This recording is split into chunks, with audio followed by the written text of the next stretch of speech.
우리는 지금 빌립보서 말씀을 매주일마다 살펴보는 중에 있습니다. 오늘 8번째 시간입니다. 한 인간이 이 땅에 태어나 존재하게 되는 사건을 두고 우리는 출생이라는 단어를 사용합니다. 그런데 예수님의 출생과 예수님의 삶에 대해서는 하나님께서 이 땅으로 내려와 한 인간으로 존재하게 되셨다라는 의미에서 한자어로 내릴 강자를 써서 강생이라는 단어를 씁니다. 한번 따라 하십시다. 강생. 또 하나님께서 인간이 되셨다, 특별히 인간의 몸으로 오셨다라는 의미에서 이룰 성자를 써서 성육신, 육신이 되셨다라는 의미로 예수님의 사건을 기록을 합니다. 강생, 성육신. 오늘 우리가 살펴볼 이 본문에는 바로 그 그리스도의 강생과 성육신, 그 배경에 어떤 이야기가 있는지를 들려주고 있습니다. 사복음서에 예수님의 이 땅에서의 생애와 그리고 죽음과 부활의 사건이 기록되어 있습니다. 그것은 한 사람의 목격자의 입장에서 십자가 사건에 대한 객관적인 서술이라면 오늘 본문의 이야기도 예수님의 십자가 사건을 언급하고는 있지만 그것은 사람의 입장이 아니라 하나님의 입장, 또 사람이 볼 수 없는 하늘에서 어떤 일이 일어났는가를 오늘 본문에서 설명하고 있다라는 겁니다. 그런 면에서 우리가 성경을 읽을 때 한 부분만 읽을 것이 아니라 성경 전체를 읽으며 이 구절과 저 구절이 연결되는 것들을 함께 이해하게 될 때 우리의 신앙이 더 굳건해지고 또 견고해지고 건강하게 될 줄로 믿습니다. 오늘 본문에 기록되어 있는 내용이 하나의 편지 글이라고 하기에는 운율을 가지고 있어서 우리는 이것이 하나의 노래가 아니면 시였을 것이라고 추측을 합니다. 그런데 바울이 이 내용을 기록할 때 그 당시에 어떤 노래를 인용해서 기록한 것인지, 아니면 바울이 창작한 것인지, 아니면 그도 아니라면 한 노래를 자기 나름대로 변형해서 기록한 것인지 알 수는 없습니다. 분명한 것은 편지글 속에 담겨 있는 운율이 있는 부분이라고 해서 후대의 그리스도인들은 이 노래에 대하여서 그리스도 찬가, 찬송의 노래 또는 그리스도 찬송시라는 별명을 붙여 주었습니다. 오늘 5절부터 11절에 있는 이 말씀이 이런 별명을 가지고 있는 고대로부터 교회 역사에서 늘 불려졌었던 노래이라는 사실을 한번 이해하시고 오늘 말씀 들어보시기를 바랍니다. 오늘 본문의 말씀은 5절을 서론으로 삼고 있습니다. 그리고 두 개의 주제를 노래합니다. 6, 7, 8절은 그리스도의 낮아지심이 무엇인지, 그리고 이 행동의 주체는 예수 그리스도이시라고 언급합니다. 그리고 9, 10, 11절은 그 그리스도의 높아지심에 대하여 노래하고 있습니다. 그런데 이 행동의 주체는 예수 그리스도가 아니라 하나님이십니다. 낮아지신 분은 예수님이시고 그리스도이시고 높이신 분은 하나님이시다. 이것이 바로 오늘 본문에 나타나 있는 아주 개괄적인 내용이라는 겁니다. 이전 본문에서 바울은 빌립보의 성도들에게 아주 중요한 두 가지 권면을 했습니다. 그리스도인이라면, 교회라면 너희가 이러해야 된다. 첫 번째는 무엇이냐면 너희가 한 마음과 한 뜻으로 나보다 남을 낮게 여기는 태도를 가져야 한다라고 권면을 했습니다. 그리고 교회는 그런 한 마음이 되어 그리스도 복음을 위하여 협력해야 된다라고 이야기합니다. 여러분, 예수쟁이는 누가 예수쟁이냐? 교회는 어떤 사람들이 교회이냐 하면 여러분, 한 마음이 되기 위하여 나보다 남을 낮게 여기는 사람들, 내부적인 모습이죠. 그런데 그들이 그 한 마음이 되어 해야 할 일이 뭐냐? 외부적으로는 그리스도의 복음을 전파하기 위해 어떤 형태로든지 협력하는 것이 바로 교회가 해야 할 일이다라는 것입니다. 따라하십시다. 교회가 가져야 할 태도, 교회가 협력해야 할 일. 바울은 이 두 가지를 권면한 다음에 이 두 가지 권면에 대한 실제 모범이요 모델로서 예수님을 우리에게 제안하고 있습니다. 예수님이 그렇게 사셨다. 나보다 남을 앞세우고 낮게 여기는 태도를 가지고 사셨고 하나님의 뜻, 세상의 구원을 이루기 위한 일에 자기의 목숨을 들이신 분이다. 우리는 예수님을 구세주로만 믿는 게 아니라 그분을 우리 그리스도인의 삶의 모델로 삼고 배워가고 따라가야 된다 이야기를 하고 있는 거죠. 5절이 바로 그것을 언급하고 있습니다. 너희 안에 이 마음을 품으라. 곧 그리스도 예수의 마음이다. 여러분, 죄 가운데 살아가는 우리가 예수님의 마음을 품는다는 것은 어찌 보면 불가능해 보일지도 모릅니다. 그러나 바울은 우리에게 분명히 권면하고 있습니다. 명령하고 있습니다. 그리스도 예수의 마음을 품어라. 그런데 이 예수의 마음이라는 것은 하나의 생각을 의미하지 않습니다. 영어로는 이것을 attitude라는 단어를 씁니다. 태도라고 이야기합니다. 하나의 생각의 관점이 아니라 예수님이 일생 동안 가지고 사셨던 예수님의 태도, 삶의 방향성, 삶의 지향성, 하나님을 대하여, 사람을 대하여, 일을 대하여, 세상을 대하여 예수님이 가지고 계셨던 어떤 삶의 전제, 이 태도를 우리가 본받아야 된다라는 겁니다. 여러분, 하나님의 창조 명령을 받았던 아담은 그 명령에 불순종했습니다.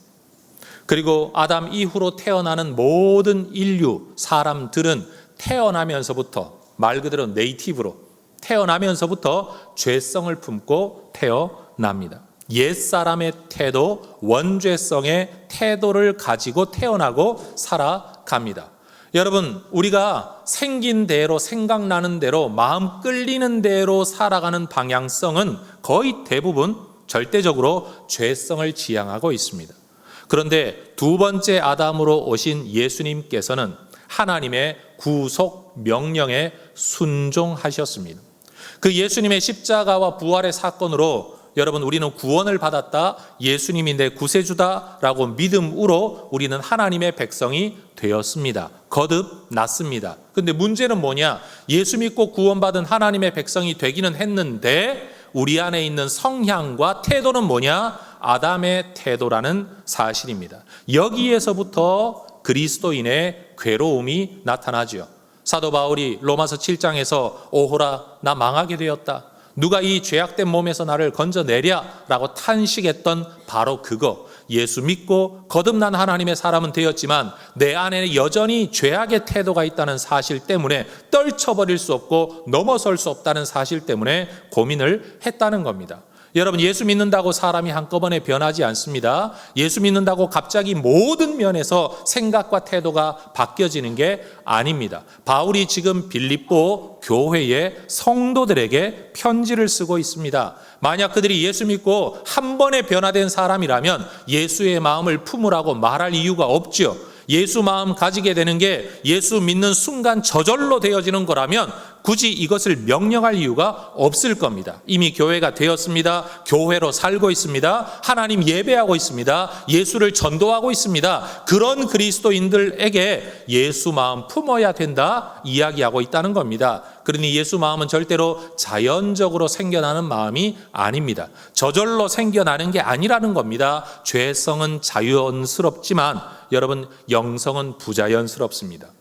여러분, 노력하지 않아도 죄성은 자연히 내 안에 자리 잡고 있지만 영성은 생각하고 노력하고 의도해야만 따라 살아갈 수 있다라는 겁니다. 10년쯤 살면 되냐? 그렇지 않습니다. 10년이 아니라 100년을 따라 살려고 해도 여러분, 다시 원래대로 돌아가려고 하는 죄성의 본질은 어찌할 수가 없는 거라는 거죠.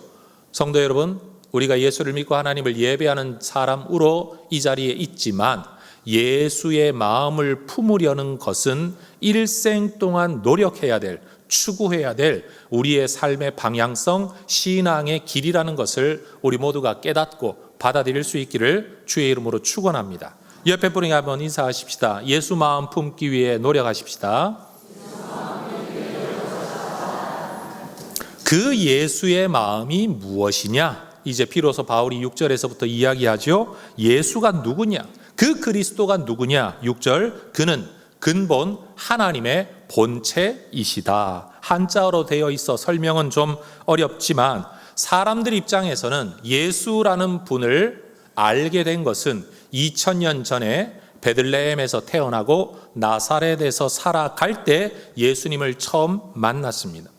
예수는 2000년 전에 처음 존재하게 된 분이다. 이것이 사람들의 입장입니다. 역사의 입장입니다. 그러나 성경의 입장은 무엇이냐? 예수가 인간으로, 예수라는 이름으로, 한 유대인으로 이 땅에 존재하게 된 것은 2000년 전 나사렛 땅이었겠지만 사실 그분은 원래 본래 하나님의 본체, 하나님 그분이시다. 오늘 성경이 선언하고 있는 이 내용이 얼마나 놀라운지 모릅니다.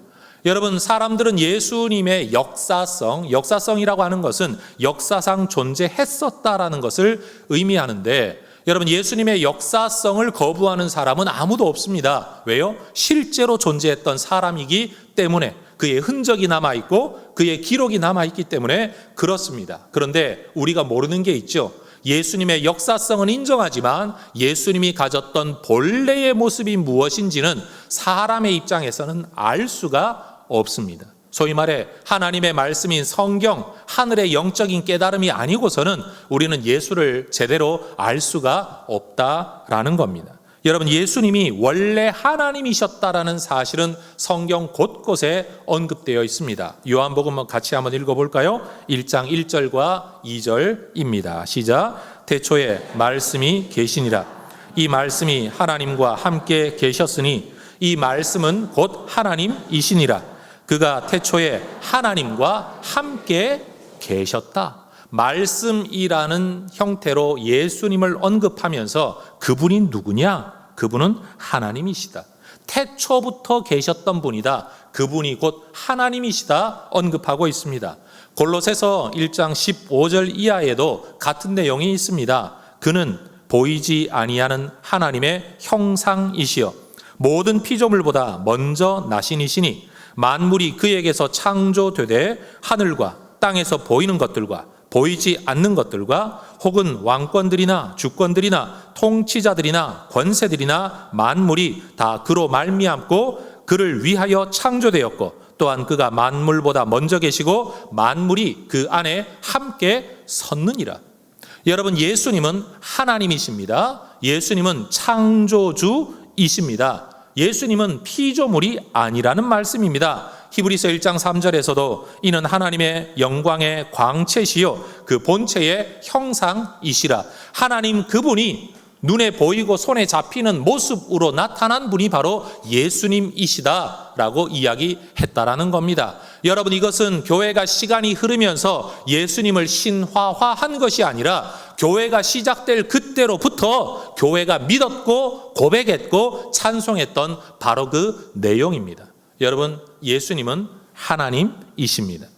그런데 본래 하나님이신 그분이 하나님으로 존재하시고 하나님의 권세와 권위와 모든 능력과 기득권을 사용하고 그 자리에서 살기를 포기하시고 자기 스스로 비우시고 자기 스스로 낮추셔서 인간으로 오셨다 말씀합니다.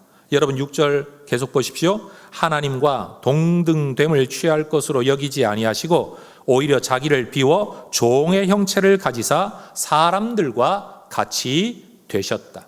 하나님께서 하나님으로 존재하기를 포기하시고 하나님의 능력 가운데 거하시기를 포기하시고 영원 불멸에 존재하기를 포기하시고 인간이 되셨다는 겁니다. 여러분, 예수님을 상상하여 그린 많은 성화들 중에는 예수님에 대한 존중 또는 예수님의 존재에 대한 믿음의 고백을 담아 예수님의 모습 뒤에 원광, 원으로 된 빛, 후광을 그리는 경우가 많지요. 그렇지만 예수님이 이 땅에 계실 때에 자기 스스로 후광을 달고 다니신 적이 전혀 없습니다.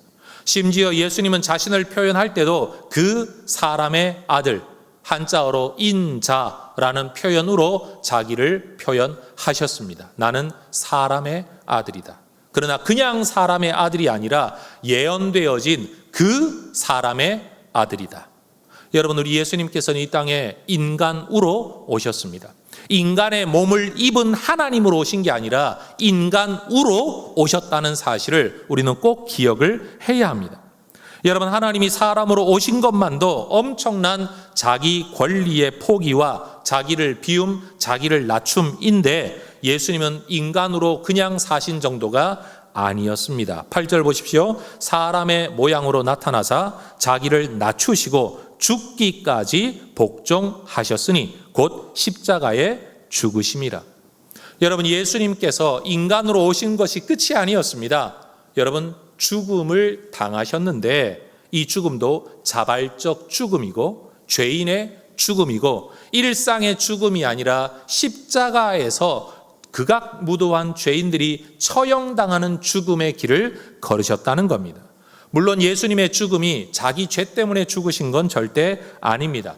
또 예수님께서 힘이 없어 자기 목숨을 빼앗기신 것도 절대 아닙니다. 예수님은 자기의 목숨을 스스로 내어 주셨습니다. 요한복음 10장 15절, 아버지께서 나를 아시고 내가 아버지를 아는 것 같이 나는 양을 위하여 목숨을 버리노라. 예수님은 어쩌다가 보니 십자가에 달려 죽으신 게 아니라 사실은 난 이렇게 죽을 거다라고 몇 차례나 예언하셨습니다. 그리고 그 죽음도 예수님이 구상하신 죽음이 아니라 구약이 예언하고 있는 내용 그대로의 길을 걷기 위한 그 메시아의 길을 걷기 위해 이러한 죽음을 당하셨다라는 겁니다. 예수님이 하나님을 향해 보여주신 순종의 방식과 정도는 죽기까지 복종하신 것이고 예수님의 죽으심의 방식은 일상의 죽음, 늙어 죽음, 자기 관리 못해서 죽는 죽음, 사고의 죽음이 아니라 여러분 죄인의 모습으로 십자가에서 예언된 대로 자기를 내어주신 죽음이었습니다. 그러니 여러분 이 예수님은 그저 한 사람의 존재가 일상적인 삶을 살다가 자기 인생의 성공을 꿈꾸다가 원치 않는 죽음을 당한 안타까운 죽음이 절대 아니라는 거죠. 이 주제와 연결해서 반드시 언급해야 될 성경의 이야기가 있습니다. 바로 창세기에 나오는 아담의 사건이지요. 오늘 본문 속에 분명히 예수님께서는 그리스도께서는 예수라는 인간으로 나타나기 이전에 그리스도께서는 6절에 하나님과 동등됨을 취할 것으로 여기지 아니하셨었습니다. 그런데 여러분 아담 이야기를 잘 아시죠? 아담은 하나님이 아닙니다. 하나님의 능력도 없고 하나님의 지혜도 없고 하나님과 같은 존재 양식으로 존재할 수도 없는 피조물인 인간이었습니다. 그런 아담이 창세기 3장 5절 하나님처럼 되려고 했습니다. 이 하나님처럼 되려고라는 창세기 3장 5절의 9절에 반대되는 표현이 뭐냐? 오늘 본문 6절 하나님과 동등됨을 취할 것으로 여기지 않으신 예수님이 아담과는 완전히 다른 길을 걸었다는 겁니다. 예수님의 이 길의 표현을 아담에게 적용하면 어떻게 되느냐? 그는 하나님과 동등됨을 취할 것으로 내가 그것을 가질 수 있는 것으로 여겼다. 이게 바로 아담의 죄였습니다. 그 결과가 뭡니까? 하나님께서 모든 생명의 자원을 공급해 주셨던 에덴 동산 하나님의 통치 영역에서 내어 쫓김을 당했습니다. 그리고 영원토록 살 수 있는 꿈을 꾸었던 존재가 죽음을 맞이할 수밖에 없는 존재로 전락해버렸습니다. 하나님이 모든 피조 세계에 대한 통치 권한을 주셨는데 그 권세를 마귀에게 넘겨버리고 빼앗겨버리고 말았습니다. 인간의 몰락인 겁니다. 사실 인간을 이렇게 타락시킨 존재가 되었던 마귀 또는 사탄이라는 존재도 마찬가지입니다. 그도 역시 피조물입니다. 천사였기 때문에. 그런데 피조물이었던 그가 창조주 하나님의 자리를 넘보기 시작했습니다. 이 내용은 이사야 성경에 나옵니다. 이사야서 14장 13절에서 15절 네가 너의 마음에 이르기를 내가 하늘에 올라 하나님의 뭇별 위에 내 자리를 높이리라. 내가 북극 지폐의 산 위에 앉으리라. 가장 높은 구름에 올라가 지극히 높은 이와 같아지리라. 이게 천사의 마음, 마귀의 마음이었습니다. 지극히 높으신 그분의 자리에 내가 앉으리라. 오늘 본문 6절의 말씀 여러분, 하나님과 동등됨을 취할 것으로 여긴 삶의 태도. 이 결과가 그는 결국 이사야서 14장 15절 이제 내가 스올 곧 구덩이 맨 밑에 떨어짐을 당하게 될 거다. 원래 창조되어졌던 그 영광스러운 하나님의 주어진 천사의 자리를 그는 잃어버리고 영원한 구덩이에 던져질 존재가 되고 말았다라는 겁니다. 여러분, 예수님께서 우리에게 보여주신 삶의 길, 삶의 태도는 그분이 하나님이심에도 불구하고 우리의 구원을 위해, 하나님의 뜻을 이루기 위해 여러분, 하나님과 동등됨을 취할 것으로 여기지 아니하시고 비우시고 낮추셔서 종이 되시고 죽기까지 복종하셨다라는 겁니다. 바울이 오늘 우리 교회 성도들에게 전하고 있는 메시지가 무엇입니까? 네가 인간 이상이 되기를 꿈꾸며 또는 영원한 삶을 꿈꾸며 남보다 더 행복한 삶을 꿈꾸며 하나님과 동등됨을 취할 것으로 여기는 삶의 방식을 따라 살아가서는 안 된다라는 것입니다. 예수님께서 사로잡히시던 그날 밤에 예수님께서 제자들에게 하셨던 말씀을 보면 예수님께서 자신이 가지고 있는 권세, 능력을 얼마나 비우시고 없는 것처럼 여기셨는지를 우리는 잘 알 수 있죠. 마태복음 26장 53절 4절 같이 한번 읽어볼까요? 너는 내가 내 아버지께 구하여 지금 12군단 더 되는 천사를 보내시게 할 수 없는 줄로 아느냐? 내가 만일 그렇게 하면 이런 일이 있으리라 한 성경이 어떻게 이루어지겠느냐? 하나님의 말씀과 뜻이 이루어지도록 하기 위하여 예수님께서 원래 가지고 계셨던 권한을 포기해버린 게 뭐냐? 내가 지금 말만 하면, 요청만 하면, 명령만 하면 12군단, 아마 군대 갔다 오신 남자분들은 너무너무 잘 아실 겁니다. 연대, 사단만 되어도 큰데 여러분, 군단, 그것도 12군단, 그것도 12군단보다 더 되는 하늘의 천사의 부대를 내가 동원할 수 없는 줄로 아느냐? 나는 그런 권세가 있다. 그러나 그 권세를 나는 비우겠다, 버리겠다, 내려놓겠다. 왜요? 이런 일이 있으리라 한 아버지의 뜻을 이루기 위해, 하나님의 뜻에 복종하고 순종하기 위해, 너희의 구원을 위해. 여러분, 이것이 우리 주님의 삶의 태도이셨다라는 말입니다. 그런데 여러분, 두 번째 주제로 넘어갑니다. 그런 예수님을 하나님께서 버려두지 않으셨습니다. 9절을 보십시오. 이러므로 하나님이 그를 지극히 높여 모든 이름 위에 뛰어난 이름을 주셨다. 모든 이름 위에 뛰어난 이름은 하나님의 이름입니다. 다시 말해 예수님에게 하나님의 지위, 하나님의 자리로 회복시켜 주셨다라는 말씀입니다. 신학적으로는 예수님이 낮아지신 것을 두고 비천한 자리로 내려오셨다라는 뜻에서 비하라는 단어를 사용합니다. 따라하십시다. 비하. 예수님 스스로 낮아지신 겁니다. 남이 비하하는 발언을 한 것, 비하하는 행동을 한 게 아니라 예수님 스스로가 self humiliation, 스스로가 낮아지셨다라는 겁니다. 그런데 이 예수님을 하나님이 높이시는데 어떤 자리로 높이시냐? 지극히 귀한 자리로 높이셨다라는 의미에서 승귀라는 단어를 사용합니다. 따라해 볼까요? 승귀. 그러니 여러분, 우리의 구원 사역의 뒤에는 그저 십자가와 부활만 존재하는 게 아니라 십자가와 부활 그 뒤에 뭐가 있느냐? 예수님의 자기 비하가 있었고 하나님이 예수님을 승귀시킨 사건이 있다라고 성경이 예수님의 사건을 우리에게 설명해주고 있는 겁니다.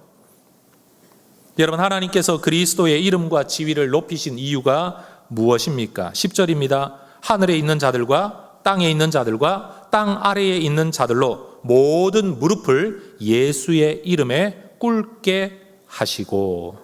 무릎을 꿇는다라는 것은 예배하고 경배하는 것이죠. 하나님의 뜻은 뭐냐? 예수님을 경배의 대상으로 삼는 것이었습니다.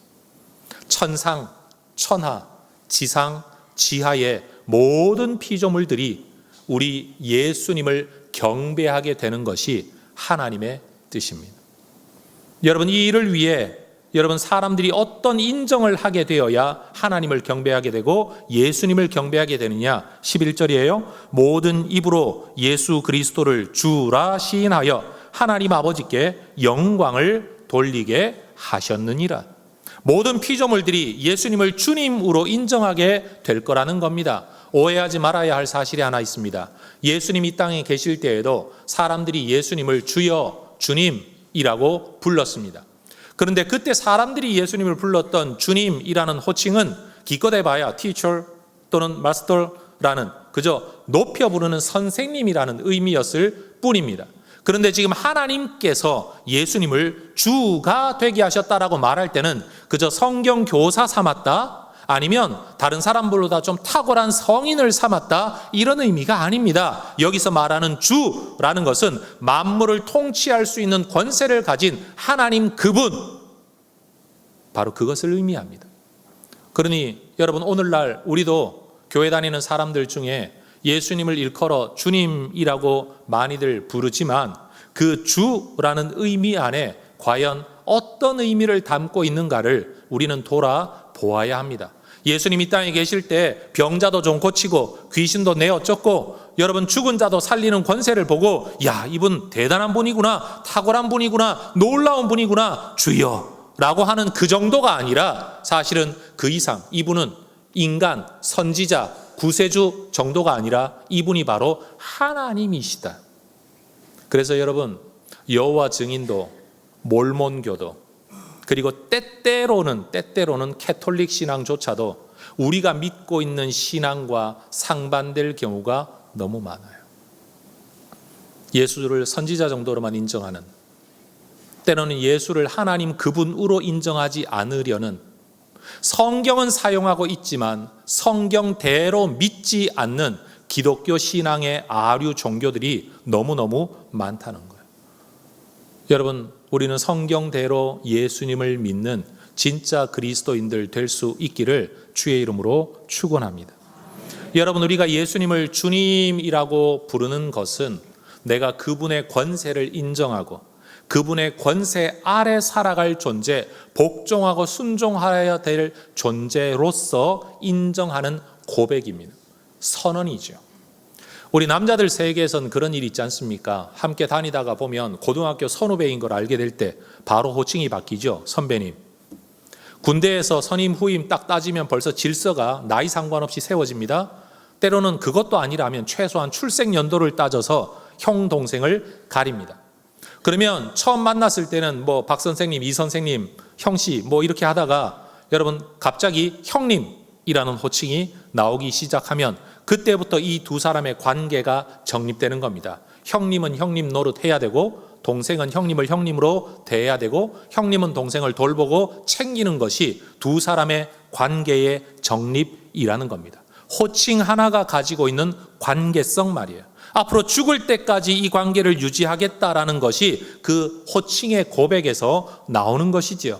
여러분, 우리가 예수님을 객관적으로 존재했던 한 분 예수 그리스도라고만 인정하는 게 아니라 그분이 내 구세주 그리스도 하나님이라고 고백할 때 우리는 주관적인 고백으로서 여러분 주님이라는 표현을 사용합니다. 다시 설명합니다. 예수님이 누구인가를 객관적으로 고백할 때 예수는 그리스도 하나님의 아들이시다 라고 고백을 하지만 여러분 그것을 주관적으로 내가 어떻게 받아들이고 어떤 관계를 맺을 거냐는 것을 고백할 때는 주님이라는 호칭으로 관계를 설정한다라는 겁니다.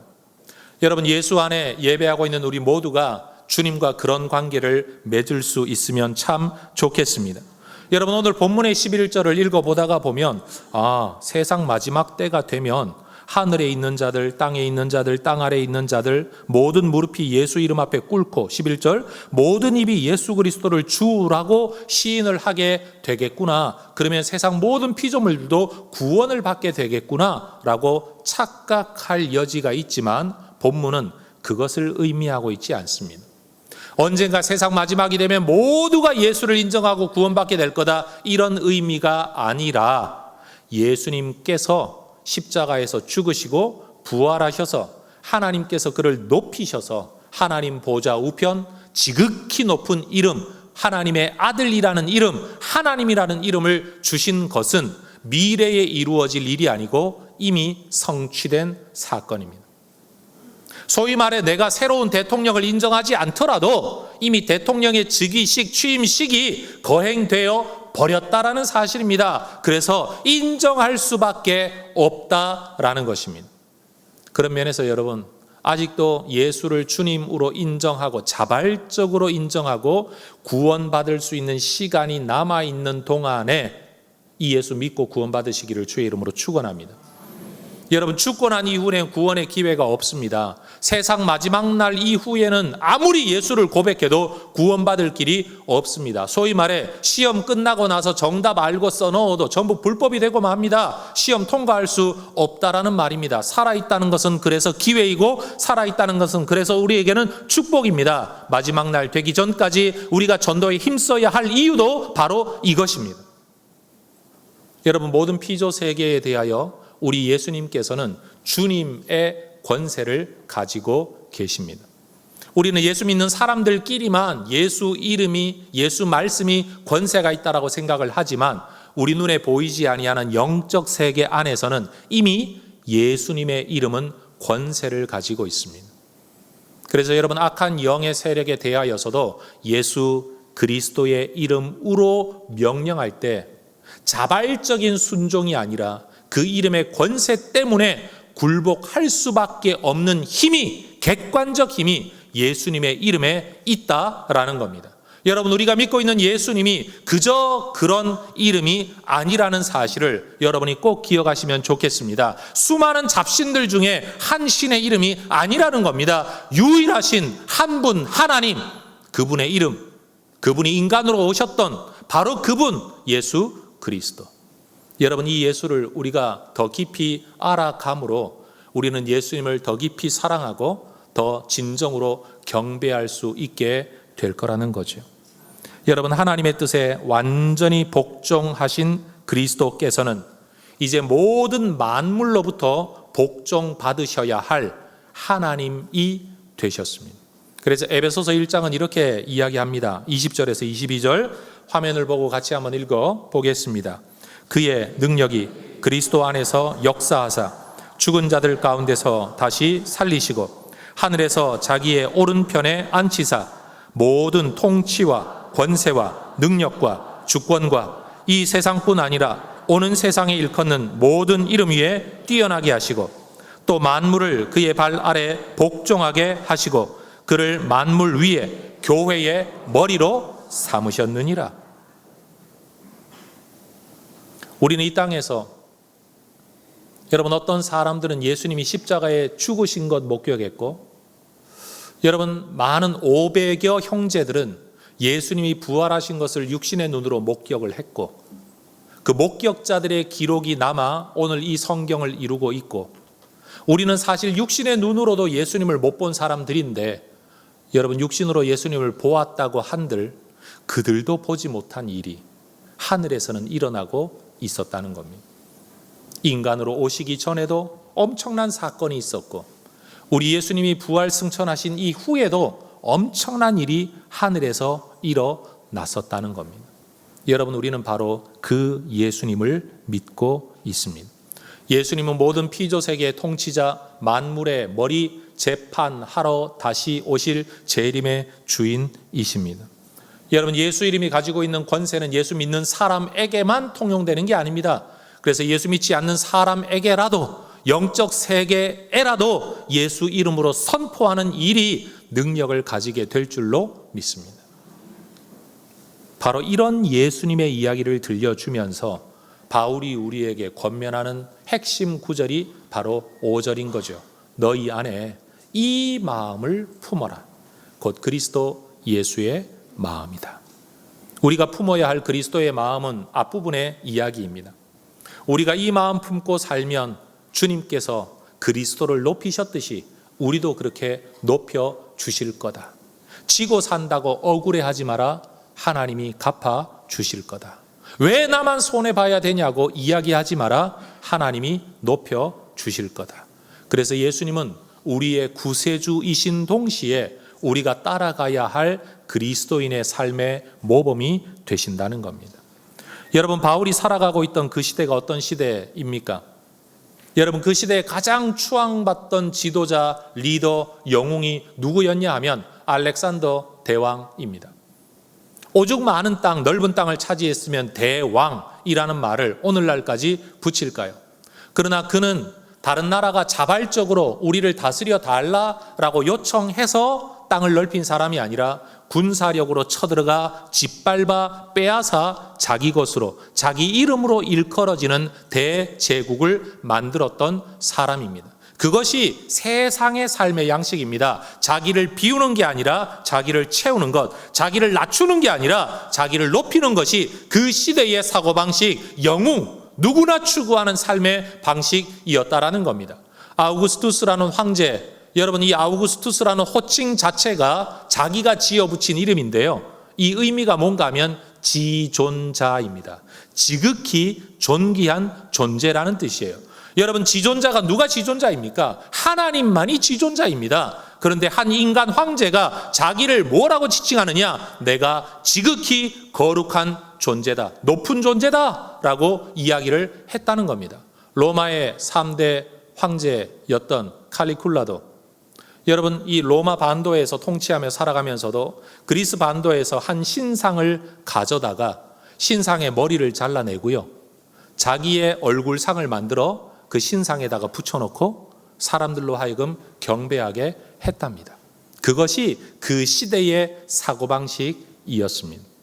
그런 로마 제국을 살아가고 있는, 그 시대를 살아가고 있는 빌립보의 성도들에게 바울이 지금 하고 있는 말이 뭡니까? 네가 신처럼 되어라, 네가 지극한 지존자가 되어라, 대제국을 건설하는 자가 되어라. 이런 것들이 상식으로 되어져 있는 시대를 살아가는 그리스도인들에게 동등됨을 취할 것으로 여기지 아니하고 자기를 비우고 자기를 낮추고 비천한 자리에 내려가 죽기까지 복종하는 자가 되라고 권면을 하고 있다라는 겁니다.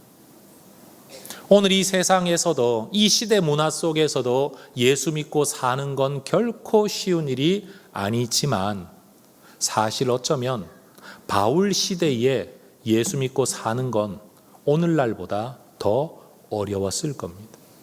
시대 정신이 그러했고, 최소한 오늘은 예수 믿는다고 누가 나를 죽이지는 않지만 그 시대는 여러분, 사람을 기름에 절여 불 붙여 거리에 횃불로 삼을 만큼 오직 예수 믿는다는 이유 하나로 그런 처벌을 당하는 시대를 살아가고 있는 그리스도인들에게 하고 있는 바울의 권면, 여러분, 우리도 새겨 들어야 될 줄로 믿습니다. 여러분, 나보다 남을 낮게 여기는 것, 그리고 오로지 그리스도의 복음, 하나님의 구원의 사건, 그 일을 위하여 협력하고 헌신할 것, 고난도 받을 것을 우리에게 요구하고 권면하면서 예수님을 모델로 제시하고 있는 이 말씀을 여러분 새겨 들으십시오. 사실 인류 역사를 되짚어 보면요, 기독교가 소위 말해 세상을 통치했던 시대가 있었습니다. 참 긴 시간이었습니다. 그러나 우리 후대는 하나님께 예배하는 것이 일상이 되고 성경을 인용하는 것이 당연한 것인, 선언적으로는 말씀이 진리고 하나님께만 예배해야 된다라는 선언적 선포는 모두가 동의를 했지만 그 시대를 살아갔던 종교 지도자, 정치 지도자, 그리스도인들조차도 정작 그리스도의 마음을 품고 있지는 못했다는 것을 우리는 압니다. 체제와 제도에 반대한다는 이유로 어마어마한 종교 재판과 어마어마한 살인과 사형을 행했던 것이 기독교의 역사입니다. 오늘날의 기독교도 사실 복음을 담고 있고 예수를 믿고 있고 하나님을 예배하는 공동체 교회로서의 연합으로 기독교라는 하나의 조직, 시스템, 세력, 제도가 만들어져 있기는 하지만 그 기독교가 운영되어지고 굴러가는 모습을 들여다보면 우리는 거기서 하나님이 살아계시다라는 것을 보기 힘들 때가 많습니다. 그것이 우리의 현실입니다. 그렇게 문제가 많고 그렇게 성경과는 멀어져 있는 기독교, 그 기독교를 두고 이야기한다면 여러분, 기독교가 구원을 주는 게 아닙니다. 우리에게 구원을 주는 것은 기독교가 아니라 예수 그리스도 뿐인 줄로 믿습니다. 여러분, 우리가 힘써야 될 것, 교회를 위해 애를 써야만 하지만 그 교회는 무엇이냐? 이미 존재하고 있는 우리의 제도, 우리의 문화, 우리의 질서, 너와 내가 동의하는 우리의 시스템을 유지하기 위한 교회가 아니라 예수 한 분을 믿고 인정하고 고백하며 그분을 따라 그분의 마음을 품으려고 하는 교회를 우리가 세워나가야 된다는 사실입니다. 우리가 전도하는 건 교회를 전도하는 것도 아니고 목사를 전도하는 것도 아니고 기독교를 전도하는 것도 아니고 예수님이 누구인가를 전하는 게 진짜 전도인 줄로 믿습니다. 그래서 누차 여러분에게 강조하지만 성도 여러분, 교인, 종교인 되지 마시고 여러분 성도가 되시기를, 신앙인 되시기를 주의 이름으로 축원합니다. 여러분, 교회에 충성하는 사람 말고 예수의 마음을 따르려고 충성된 여러분 그런 그리스도인이 되어야 하지 않겠습니까? 우리가 살아가는 삶에는 억울한 일이 참 많습니다. 말씀대로 살기에 여러분 그렇게 쉬운 세상이 절대 아닙니다. 그럼에도 불구하고 여러분, 오늘 성경은 우리에게 권면합니다. 너희 안에 이 마음을 품으라. 곧 그리스도 예수의 마음이다. 그 예수의 마음이 어떤 마음이냐? 포기하는 마음, 비우는 마음, 낮아지는 마음, 비천해지는 마음, 죽기까지 복종하는 마음이었다. 오로지 하나님의 뜻을 이루기 위해, 오로지 세상의 구원을 이루기 위해 그 길을 걸었다. 그래서 다시 한번 오늘 바울의 권면이 우리의 가슴 속에 좀 깊이 새겨지기를 원합니다. 너희 안에 이 마음을 품으라. 곧 그리스도 예수의 마음이다. 여러분, 예수의 마음을 품기 위하여 힘쓰는, 또 기도하는, 발버둥 치는, 어찌하든지 거기를 보려고 자꾸만 옆을 보다가 넘어지고 자빠지고 변질될 수도 있겠지만 그래도 때마다 정신 차려 그리스도 예수의 마음을 품으려고 방향성, 지향성 따라 살아가는 우리 모든 혜성의 가족들 되시기를 주의 이름으로 축원합니다. 기도하겠습니다.